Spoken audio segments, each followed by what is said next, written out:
السلام عليكم ورحمة الله وبركاته. الحمد لله رب العالمين والصلاة والسلام على عبد الله ورسوله نبينا محمد وعلى آله وصحبه أجمعين.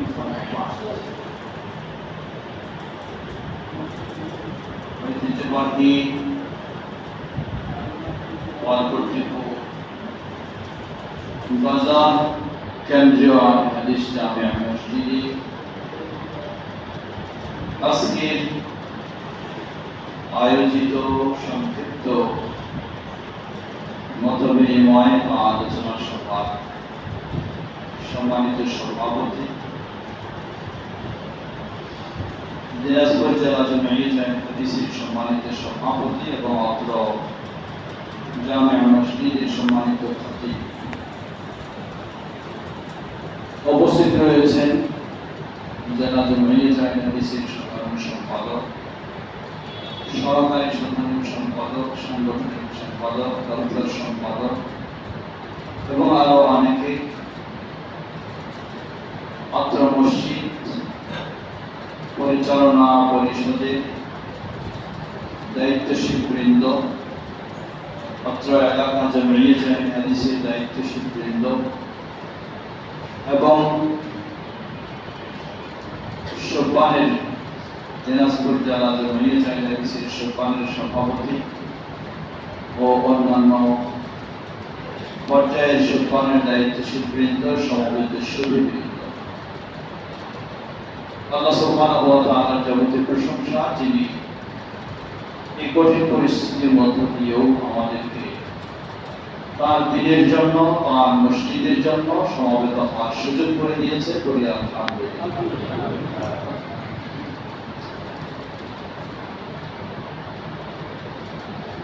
আমাদের মাঝে একজন ব্যক্তি আছে, খুব দূরের নাক আছে, কিন্তু উনি থাকেন ঢাকায়। জানি না সবার সাথে সেভাবে পরিচিত আছেন, সবার সাথে পরিচিত আছেন। মনজুর রশিদ, খোলাহাটি বাড়ি। আমাদের ডক্টর আব্দুল বারি স্যারের হয়তো কি মামা ভাগিনা সম্পর্ক, অনেকই চাচা, হ্যাঁ রাস্তা চাচা ভাতিজার সম্পর্ক। একটু পরিচয়টা দেন, শুনুন মানুষ ছিল।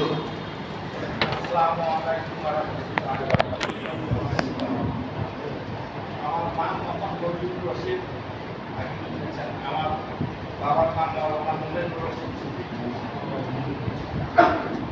আমার মনে হয় আর পরিচয় দরকার আছে বলে আমি লাইনে কোনো লেখাপড়া না করায় আমি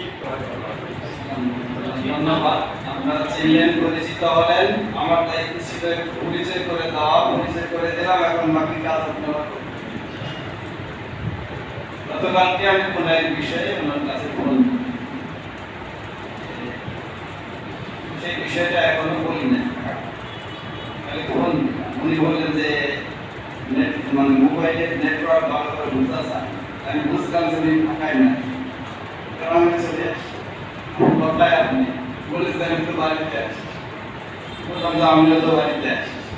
তখন বললাম যে ঠিক আছে আসেন, দেখা সাক্ষাৎ হবে, সবার সাথে পরিচয় হবে, তারপর আমার বিষয়টা পূরণ করব।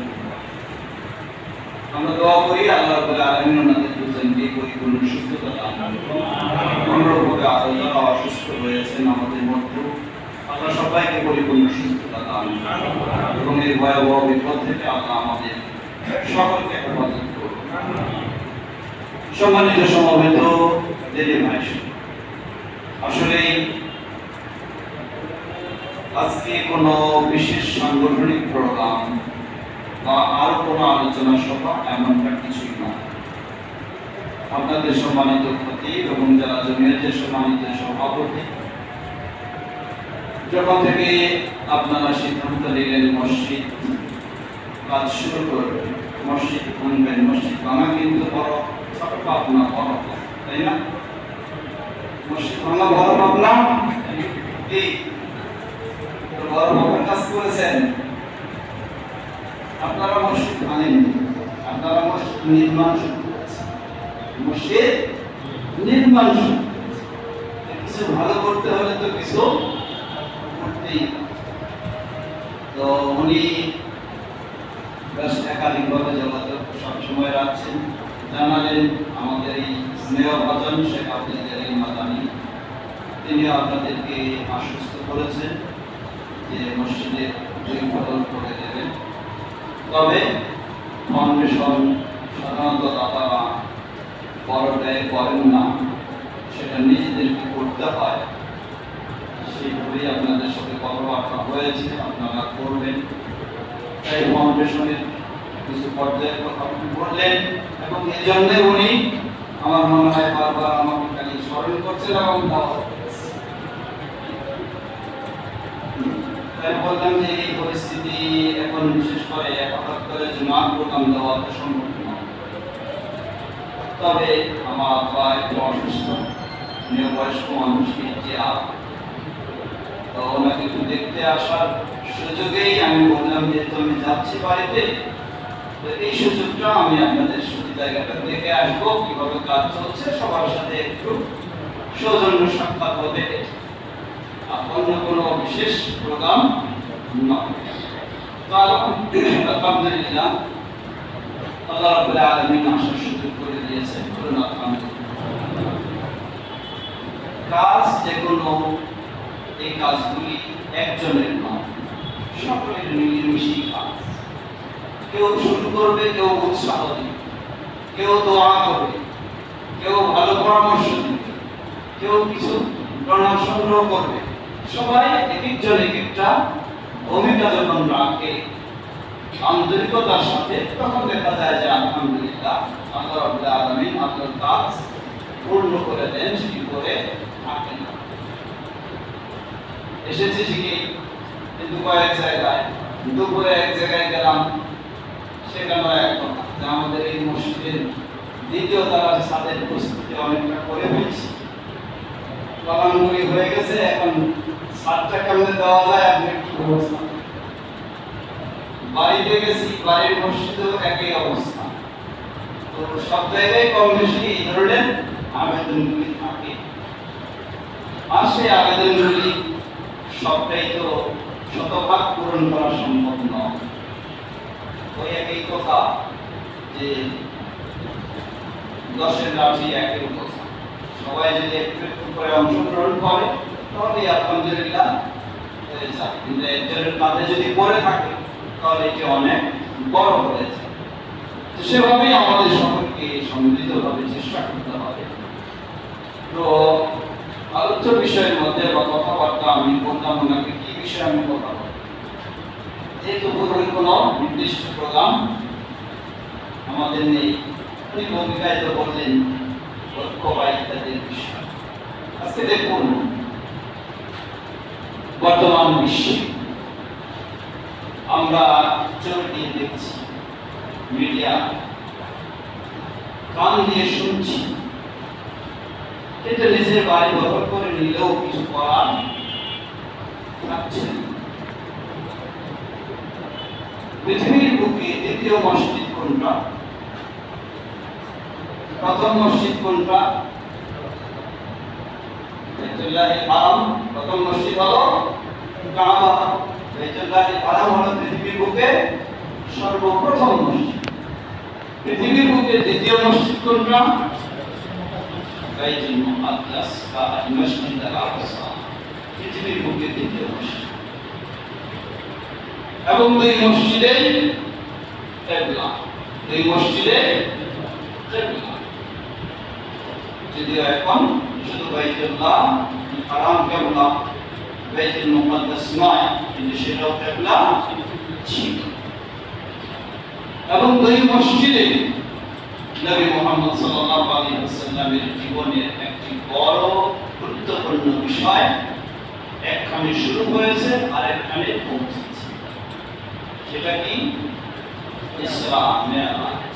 শুরু হয়েছে বাইতুল্লাহিল হারাম থেকে, পৌঁছেছেন সুবহানাল্লাযী আসরা বিআবদিহি লাইলাম মিনাল মাসজিদিল হারাম ইলাল মাসজিদিল আকসা আল্লাযী বারাকনা হাওলা। মসজিদ আল আকসা মুসলিমদের, কখনো কোনোদিন ইহুদিদের ছিল না, খ্রিস্টানদের ছিল না, কোন মুসলিমের ছিল না। শুরু থেকে আজও পর্যন্ত বাইতুল মুকাদ্দাস এটি হলো মুসলিমদের মসজিদ। কিন্তু মুসলিমদের চোখের সামনে হাঁটি হাঁটি পা পা করে আদম সন্ত্রাসী ইহুদি সেই বাইতুল মুকাদ্দাসকে গ্রাস করার পর্যায়ে পৌঁছে যাচ্ছে। নির্দোষ নিরপরাধ মুসলিমদেরকে কিভাবে আক্রমণ চালানো হচ্ছে সবাই আমরা চোখ দিয়ে দেখছি।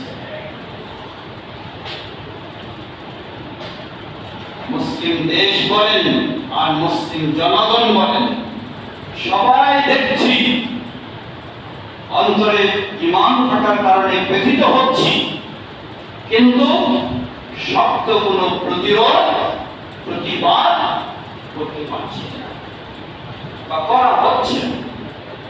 কারণটা মুসলিম জনগণের অভাব নেই, মুসলিম দেশের অভাব নেই, মুসলিম শাসকের অভাব নেই, মুসলিম দেশগুলির সম্পদের অভাব নেই।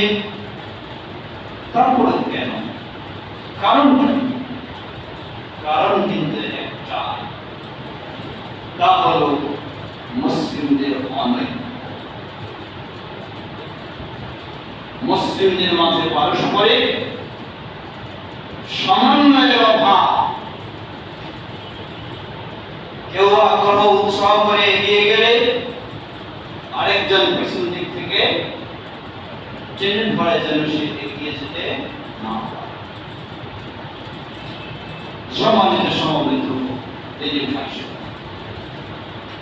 একই বিষয় শুধু বাইতুল মুকাদ্দাসে সীমাবদ্ধ থাকবে না, পৃথিবীর প্রতিটি মসজিদেও ঘটতে পারে যদি মসজিদের মানুষদের মাঝে ঐক্য না থাকে, যদি মসজিদের দায়িত্বশীলদের মাঝে, মুসল্লিদের মাঝে, এলাকার মানুষের মাঝে ঐক্য সংহতি ও সমন্বয় না থাকে, তাহলে একই সমস্যা সব জায়গায় কম বেশি ঘটতে পারে।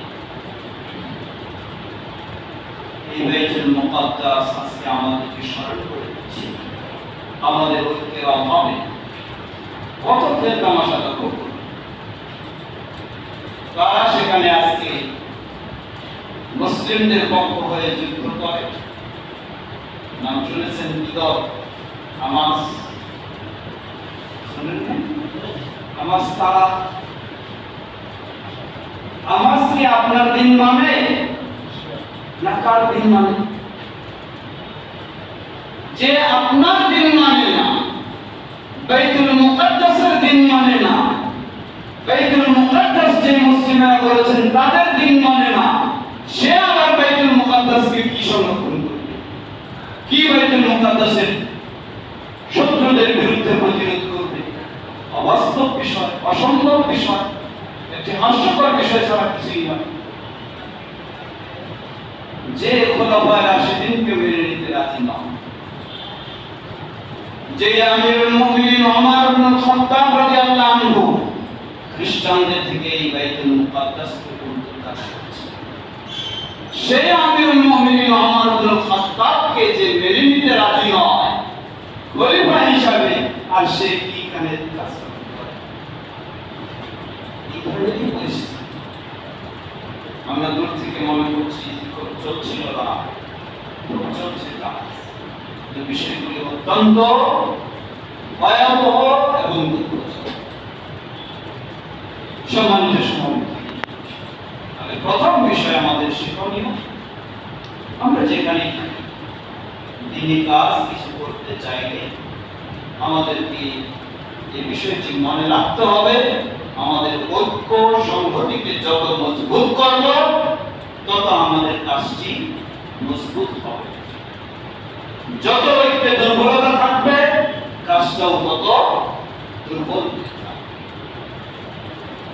বাংলাদেশ জমিয়ত হাদিস আল্লামা আব্দুল্লাহ বিন কাফি আল কুরাইশি রাহিমাহুল্লাহ মূলত সেই ঐক্যই করে তোলার জন্য নিজের জীবনটাকে শেষ করেছেন। আল্লামা প্রফেসর ডক্টর মোহাম্মদ আব্দুল বারী রাহিমাহুল্লাহ একই ধারায় একই চিন্তায় জীবনের শেষ পর্যন্ত কাজ করে গেছেন। তারা তো আবার ফিরে আসবেন, তাই না? হ্যাঁ, তাহলে তার দায়িত্ব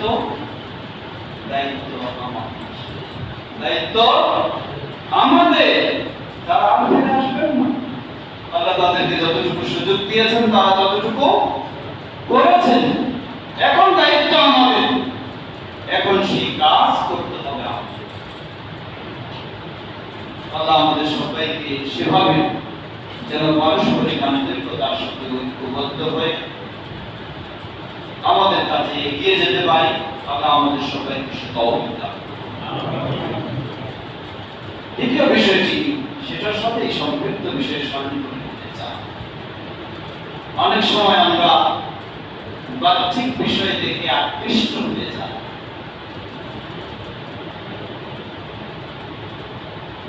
আসল বিষয়টি তলিয়ে দেখার চিন্তা করি না।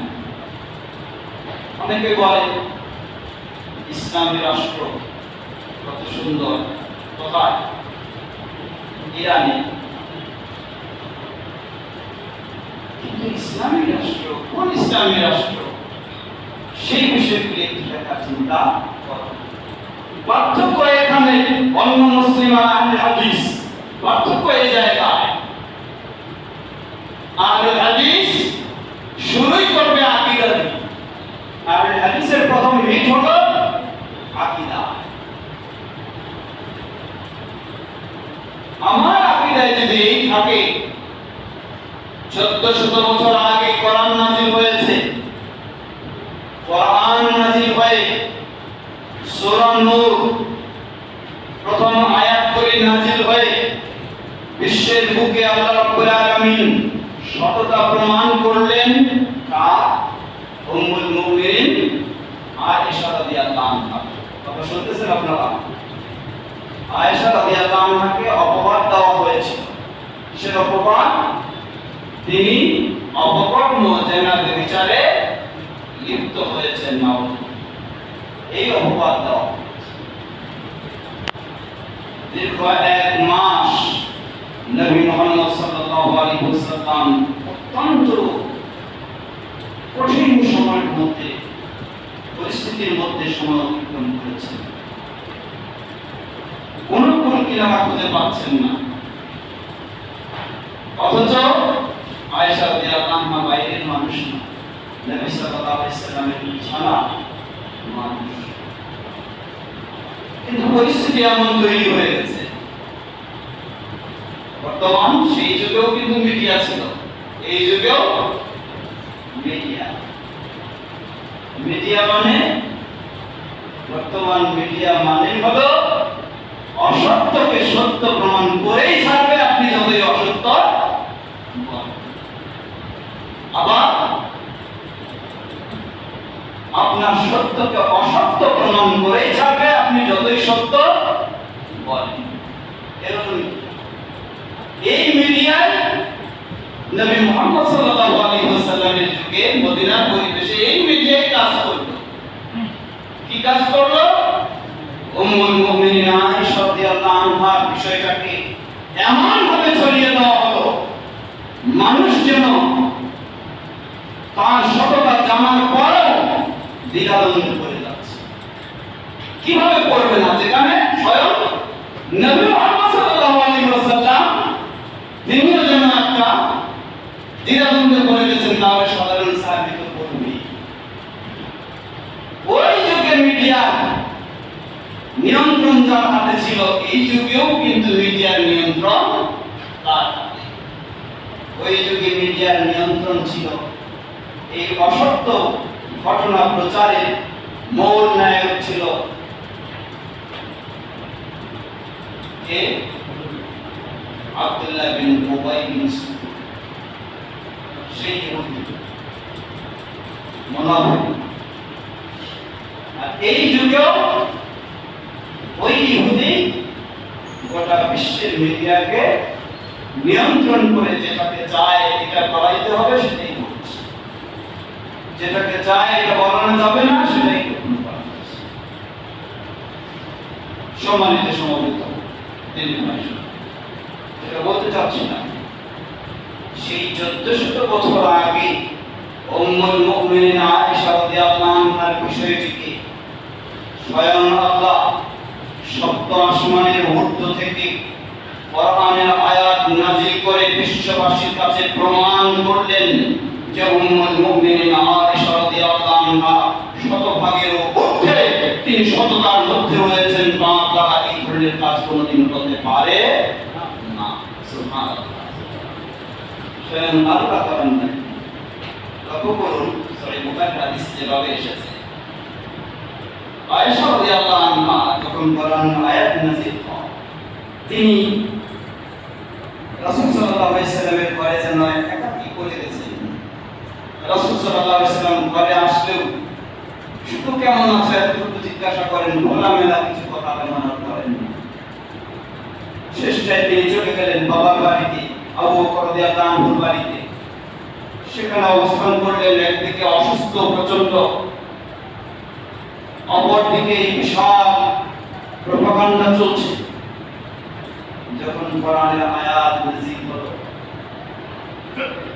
আয়েশা রাদিয়াল্লাহু আনহার মা বললেন, কুমি ইলাইহি ওয়াহমাদি, যাও তুমি রাসূলুল্লাহ সাল্লাল্লাহু আলাইহি সাল্লামের কাছে এবং রাসূল সাল্লাল্লাহু আলাইহি সাল্লামকে কৃতজ্ঞতা জানাও, প্রশংসা জানাও যে আয়েশা রাদিয়াল্লাহু আনহা মনের ক্ষোভে বললেন, না কেন যাব, প্রশংসা করব আল্লাহ যে আল্লাহ আমাকে সব কিছু থেকে মুক্ত করেছেন।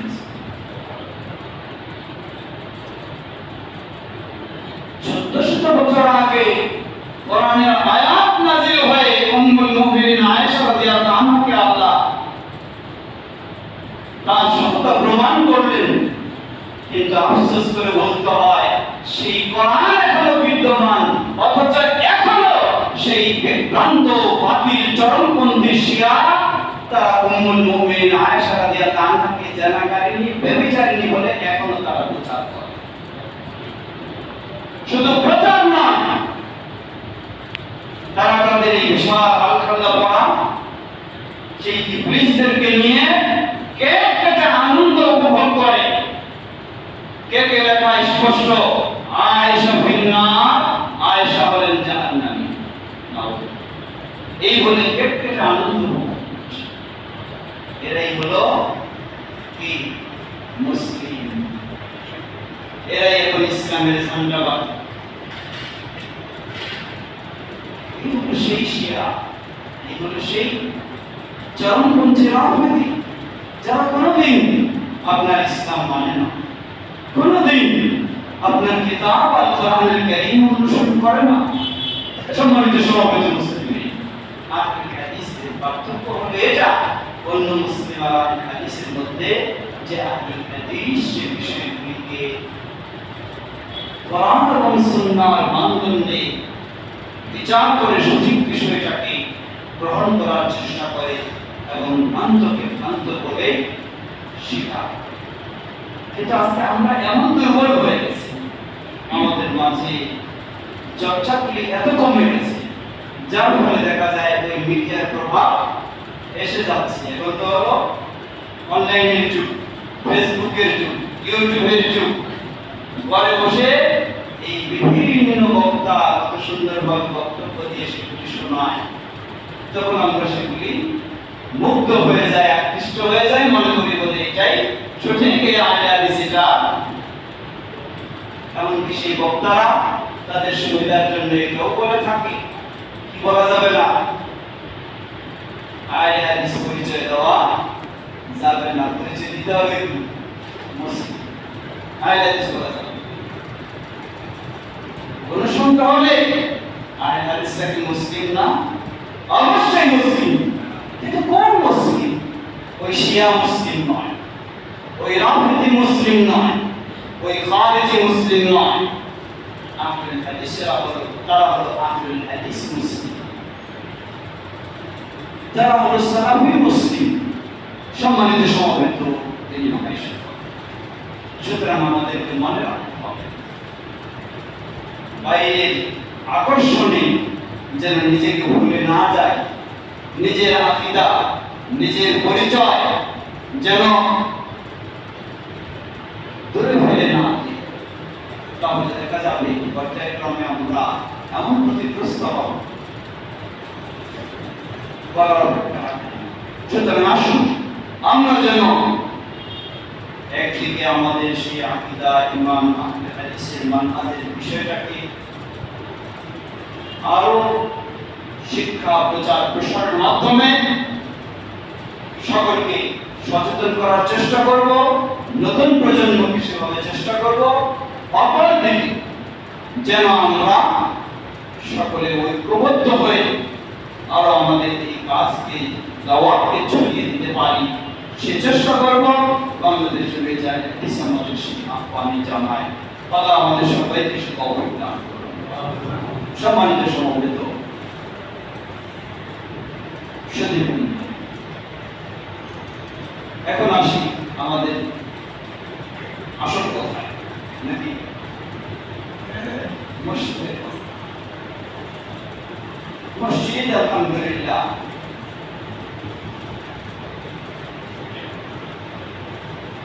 বাংলাদেশে বলেন বা যে কোনো জায়গায় বলেন, অনেক ঘর শুরু হয় কিন্তু শেষ হয় না, এমনি নষ্ট হয়ে যায়। কিন্তু এমন নজির পাওয়া যায়নি যে মসজিদ শুরু হয়েছে শেষ হয়নি, এমনি নষ্ট হয়ে গেছে, এমন নজির মনে হয় পাওয়া যাবে। বলুন আলহামদুলিল্লাহ, যে আল্লাহ বিশেষ নিয়ামত, বিশেষ আল্লাহর রহমত। মসজিদ শুরু করার সময় একটা সাহস দরকার। তারপরে দেখবেন যে মানুষটা কিছু দেবে বলে কোনোদিন আপনি মনেও করেননি, ওই মানুষটাও দেখা যায় দেওয়ার চেষ্টা করে। অনেক দাতা থাকে, তারা অপেক্ষা করে কাজ শুরু না হলে কি কিছু দিব, শুরু না হলে কিছু দিব। অনেক দাতা এভাবে অপেক্ষা করে, যখন থেকে শুরু হয়ে গেছে তখন আলহামদুলিল্লাহ ওই ব্যক্তিরা এগিয়ে আসে। তো আলহামদুলিল্লাহ আপনারা শুরু করেছেন, যেহেতু একটা প্রতিশ্রুতি পেয়েছেন আমাদের স্নেহভাজন শেখ আব্দুল জলিল মাদানির কাছে, আর ফাউন্ডেশন আপনাদের দায়িত্ব সেটা আপনারা শুরু করেছেন। আমাকে আপনাদের প্রদীপ সাহেব বললেন যে 7 টন রডের দরকার। জমি জায়গা দিচ্ছে, তো এই ধরনের বিশেষ কোনো ফান্ড নেই যে সেখান থেকে শুধু দেওয়া হবে। এটা প্রেক্ষাপট অনুযায়ী বিভিন্ন ব্যক্তিকে বলে আবার তাদের কাছ থেকে সংগ্রহ করে আবার করতে হয়। আলহামদুলিল্লাহ আমি বলছি যে ঠিক আছে 7 টনের দরকার, চেষ্টা করব যতটুকু আল্লাহ তৌফিক দেয়। আলহামদুলিল্লাহ পরে হয়তো 4 টন বা কিছু বেশি সংগ্রহ হয়ে গেছে, এটাও হয়ে যাবে ইনশাআল্লাহ, আল্লাহ করে দেবেন ইনশাআল্লাহ। শুধু আপনাদেরকে সাহস নিয়ে আল্লাহর উপর ভরসা করে অগ্রসর হতে হবে এবং সবকিছুর মধ্যে যেন স্বচ্ছতা থাকে। এটি নিজেদেরও প্রশ্ন আসবে, অন্যেরও প্রশ্ন আসবে, সবকিছুর মধ্যে যেন স্পষ্ট থাকে, যা আয় হয় যা ব্যয় হয় সবকিছুর জন্য ক্লিন থাকে। তাহলে দেখবেন যে মানুষের আস্থা আরো বৃদ্ধি হবে, মানুষ আরো উৎসাহিত হবে, মানুষ আরো এগিয়ে আসবে ইনশাআল্লাহ। আল্লাহ আমাদের সবাইকে সেই সুন্দরভাবে এগিয়ে যাওয়া কাজ করার তৌফিক দান করুন। আপনারা শুরু করেছেন, এখানে আরেকটি সুন্দর বিষয়, তা হলো মার্কাজ আল্লামা আব্দুল আলিম কাফি আল কুরাইশি রাহিমাহুল্লাহ, যা ইসলাম সাহেবের কাছে বলতেন সে বিষয়ে শুরু থেকে আমার জানা রয়েছে, বরং উদ্বোধন তো মনে হয় উদ্বোধনের সময় ছিলাম, এরপরে কয়েকবার এসেছি, সেটাও আমাদের নলেজে আছে। ইনশাআল্লাহ সবগুলি হয়তো হঠাৎভাবেই হয়ে যাবে এমনটা নয়, কিন্তু পর্যায়ক্রমে সবগুলি হয়ে যাবে, আপনাদেরকে ধৈর্যের সাথে পিছনে লেগে থাকতে হবে, তাহলে আল্লাহ রাব্বুল আলামিন সেগুলিকে পূর্ণতায় পৌঁছাতে তৌফিক দেবেন ইনশাআল্লাহ। এর মধ্যে আমার মনে হয় আমি যতটুকু দেখেছি ফেসবুকে বা ইত্যাদিতে আপনাদের এখানে গুরুত্বপূর্ণ কয়েকজন ব্যক্তি আল্লাহ রাব্বুল আলামিন তাদেরকে নিয়ে গেছেন এবং তাকে তারা সাড়া দিয়েছে। তারা সবসময় অগ্রগামী এবং সবচেয়ে ভালো ভূমিকা রাখতেন বিভিন্ন দিক থেকে সহযোগিতার দিক থেকে। আল্লাহ রাব্বুল আলামিনের কাছে দোয়া করি আল্লাহ রাব্বুল আলামিন এই মসজিদের শুরু থেকে এ পর্যন্ত যারা যেভাবে অবদান রেখেছেন আল্লাহ সকলের সেই অবদানকে কবুল করেন। আল্লাহ সবাইকে জাযায়ে খায়র দান করুন। বিশেষ করে এই মসজিদ নির্মাণ তো আল্লামা প্রফেসর ডক্টর মোহাম্মদ আব্দুল কাদের রাহিমাহুল্লাহর মাধ্যমে আমি যতটুকু জানি হয়েছে, এবং সকলেই যারা এইভাবে অবদান রেখেছেন আজকে আমাদের মাঝে নেই, আল্লাহ তাদের ভুল ত্রুটি ক্ষমা করে তাদেরকে জান্নাতের ফেরদৌস নসিব করুন। আর যারা অবদান রাখছেন আল্লাহ সকলের জন্য এর বিনিময়ে জান্নাতের ফেরদৌসের অট্টালিকা আমাদের জন্য কবুল করেন। যে যেভাবে হোক আমরা যেন এর পিছনে ভালো অবদান রাখতে পারি, আল্লাহ আমাদের সবাইকে তৌফিক দান করুন এবং আমরা পরস্পরই স্বতঃস্ফূর্তভাবে ও আন্তরিকতার সাথে যেন কাজ করে যেতে পারি। পরস্পরের মধ্যে কোনো ভুল বোঝাবুঝির সুযোগ না আসে, আল্লাহ আমাদের সেভাবে তৌফিক দান করুন। সেই আন্তরিকতা আমাদের মাঝে বৃদ্ধি করে দিন এবং সেই ভালোবাসা আমাদের মাঝে সৃষ্টি করে দিন। ঠিক তেমনি ভাবে মসজিদ শুরু হলে কিছুটা এগিয়ে গেলে এর মধ্য দিয়ে মাদ্রাসা, যেহেতু এটা আলহামদুলিল্লাহ পাঁচতলা ফাউন্ডেশন দিয়ে আপনারা শুরু করছেন, পাঁচতলা ফাউন্ডেশন মানেই হলো ছয়তলা ফাউন্ডেশন, এর মানেই হলো মসজিদ কাম মাদ্রাসা, উপরে তো মাদ্রাসা সেটি ইউজ হবে, এমনই ভাবে মাদ্রাসাও সেটি হবে ইনশাআল্লাহ। আল্লাহ আমাদের সব প্রতিষ্ঠানগুলিকে কবুল করে নিন এবং আমরা যেন ঐক্যভাবে বাংলাদেশ হাদিসের কার্যক্রমে সকলেই ভূমিকা রাখতে পারি। আল্লাহ আমাদের সবাইকে সে তৌফিক দান করুন। ওয়াআখিরু দাওয়ানা আলহামদুলিল্লাহ রাব্বিল আলামিন। কথা দীর্ঘ না করে সংক্ষিপ্ত কথা এখানে শেষ করতে চাই, যেহেতু শুধুমাত্র আজকে আপনাদের সাথে সাক্ষাৎ এবং কিছু উৎসাহ দেওয়া, এই জন্যই আশা আমার সুযোগ হলে পরবর্তীতে কাজ অগ্রসর হোক, তখন দীর্ঘ আলোচনা সময় সুযোগ পরিবেশ পরিস্থিতি ভালো হোক, কারণ এই পরিস্থিতিতে আলোচনার জন্য ঘোষণা দেওয়াও অবৈধ অনেক